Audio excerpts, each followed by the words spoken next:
Dia kata dia ambil botol, dia pun baca Quran. Kan? Kemudian ditiuplah dalam Quran, dalam air dalam botol tu. Nah, adakah syirik lagu tu? Jawabnya tidak syirik. Itulah amalan yang pernah dilakukan oleh para sahabat.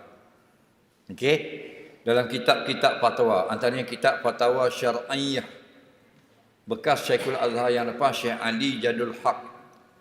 Harus hukumnya kita membaca ayat Quran dan kita tiupkan pada air. Dalam lagi kitab Fatwa Syar'iyyah juga, iaitu mantan Mufti Besar Negeri Mesir tahun 1955, Syekh Hasanain Muhammad Makhluf, harus hukumnya kita membaca ayat-ayat yang terpilih dan ditiupkan pada air dan diberi minum kepada orang yang sakit. Okey? Al-Imam Al-Qurtubi berkata, kalau kita ada masalah sihat badan dan sebagainya, baca surah Yasin, sambil membaca niat dapatkan kesembuhan daripada Allah.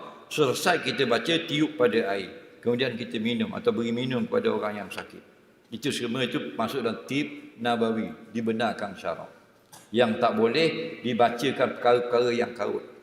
Okey? Bagi ketik, bagi kat kuil-kuil dan sebagainya, itu haram. Dah?